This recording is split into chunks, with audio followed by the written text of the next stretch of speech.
Let's practice finding the exact value of each expression. The inverse sine of 0. First thing to recall is that what goes into your inverse function are ratios. And what we're going to get out are angles.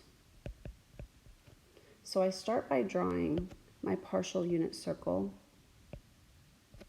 for inverse sine, so that I know that the angle that I'm going to get out is between negative pi over 2 and positive pi over 2. The next thing I ask is where, which means what angle, gives an output or gives a ratio. I'm going to say gives a ratio. Gives a ratio of 0 for sine. Not arc sine, but for sine. Well, we know that sine is the y value. So where is the y value going to be 0? Well, the y value is going to be 0 on the unit circle right there at 0 radians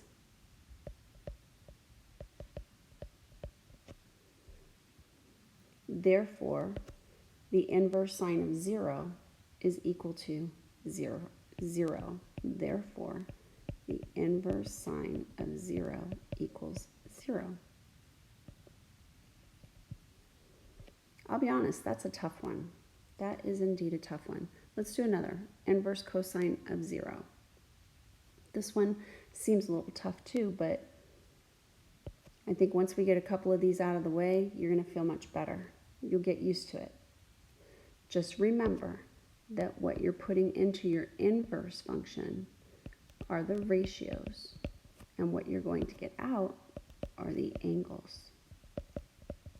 So I start by drawing my partial unit circle for inverse cosine.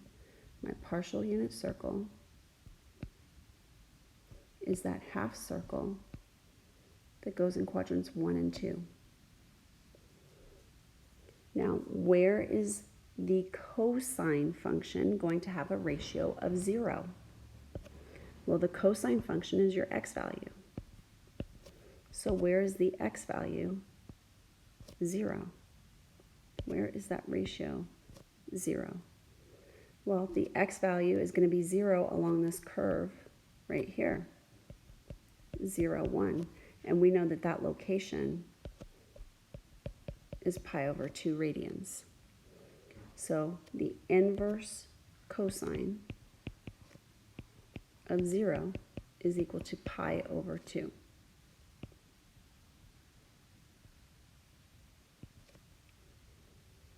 So far, so good, right? Okay, let's try one more. We've got the inverse tangent of 1. What is the inverse tangent of 1? Remember that into our inverse functions, we're inputting ratios, and we're looking to get out the angles. So I start by drawing my partial unit circle for tangent, inverse tangent. Those are the open circles from negative pi over 2 to pi over 2. And we say, where is the inverse tangent going to be positive 1? Well, I'm sorry, where is the tangent function going to give me a ratio of positive 1? Where is the tangent function going to give me a ratio of positive 1? Well, I get positive ratios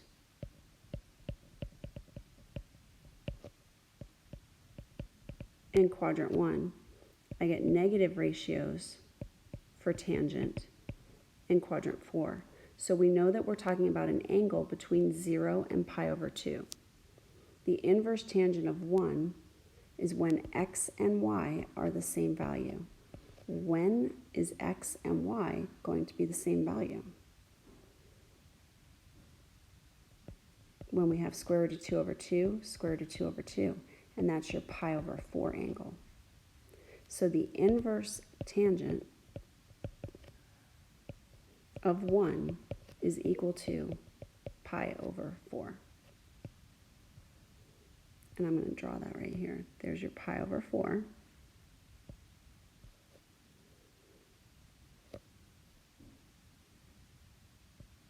And that's where your x value and your y value are the same.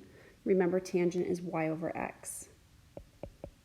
Tangent of an angle is equal to the ratio of y over x. Inverse tangent of y over x is equal to your angle, right? So where are the y and the x value the same on your ordered pair? That's happening at pi over 4.